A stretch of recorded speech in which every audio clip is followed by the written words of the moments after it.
going to make a simple dichroic pendant made from one color of dichroic glass. So let's get started.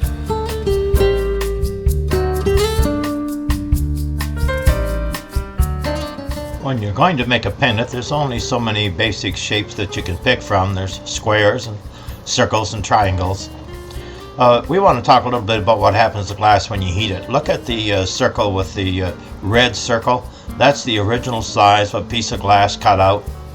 We're going to talk about what's called the 1/4 inch rule. Glass wants to get to be a 1/4 inch thick. So if the glass is not a 1/4 inch thick to start with, it's going to pull in and try to get that thick. And that's what the light gray area in the middle of the red circle looks like. The glass is actually pulled in and it becomes smaller than the original circle. On the other hand, if glass is more than a 1/4 inch thick, then it's going to try to spread out, and the gray, larger gray circle outside shows how the glass opens out a little bit. Generally tries to keep its shape fairly round as it does that. In fact, if you were to take those squares and fire them for quite a while for a full fuse, they would actually turn into circles. The same with the triangles. So that's something to keep in mind.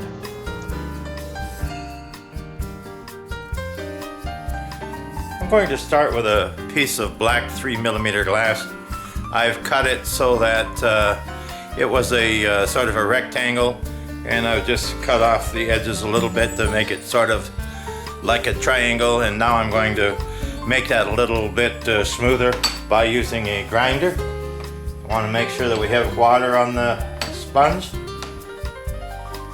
and it's wet, and we're just going to grind it down a little bit.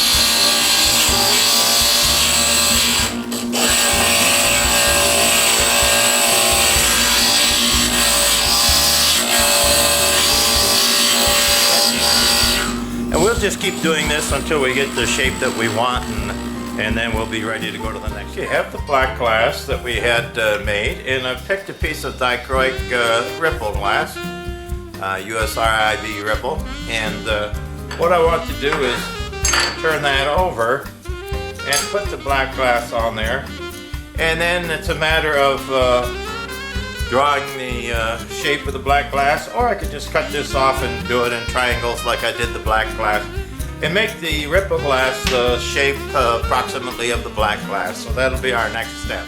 So what I've done is simply cut the black glass in half, and then I scored it so that I could cut off a little bit off each side, and that left me this piece.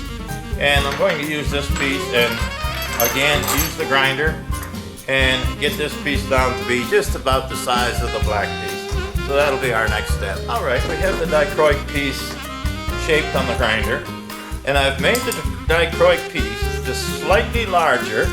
Hold it here where we can maybe see this.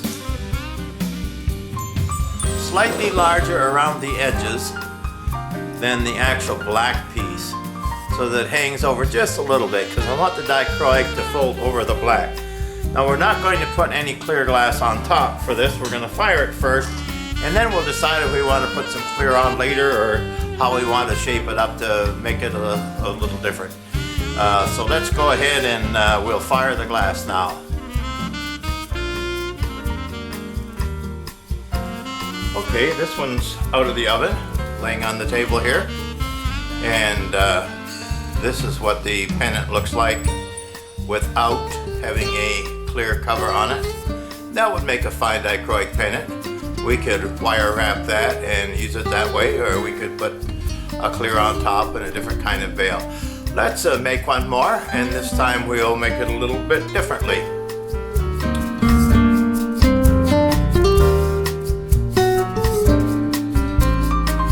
This time we're going to start with a piece of thin black glass, and we're going to cut two identical shapes out of that glass, and then we'll go from there. So we'll start by cutting out the two shapes.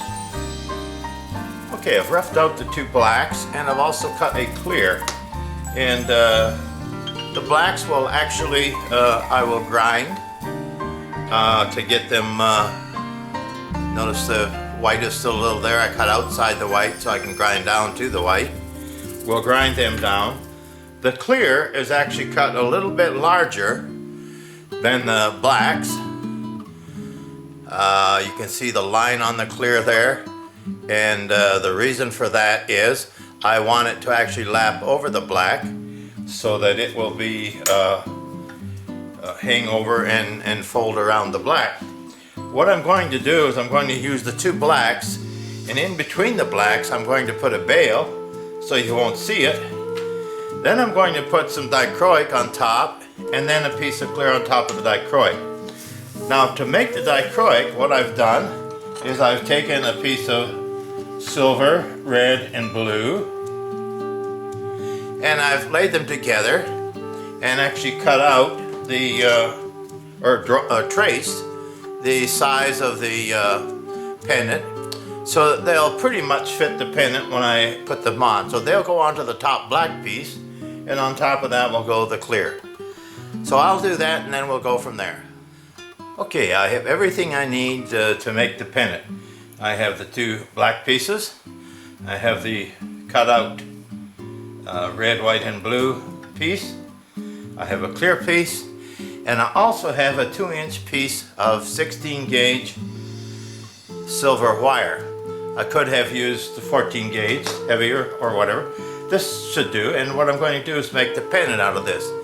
And if you look very closely as I twist it here, you can see that what I have done is flattened. I have flattened the ends about 1/2 inch. You can see it there. Flattened the end on each end about 1/2 inch. And what I'm going to do now is I'm going to take, and I'll back off a little bit so you can see a little bit better. I'm going to take a round nosed plier, hold it about the middle of the piece, and simply push it around the piece till the two flat ends come together. The two flat ends are together. Then I'm going to take a flat nose plier, just bend those ends a little bit, the flat ends, so they really are together. So I can actually push them very close to each other.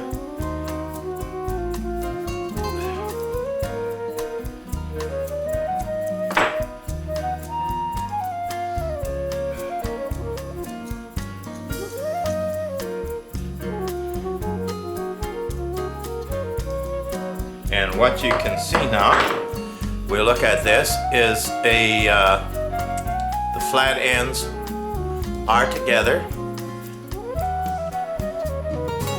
And that means that we can lay them onto the black piece.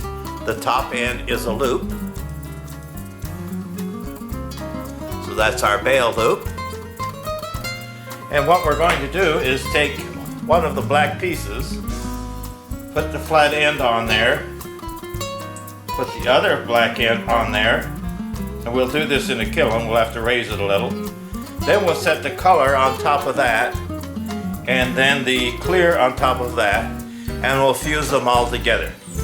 So we'll see how it turns out. The hardest part is holding them together so they don't fall apart while you're putting them in the kiln. That's our next step. Okay, there we have the piece in the kiln. Set it very carefully. We're ready to fuse it and see what we get.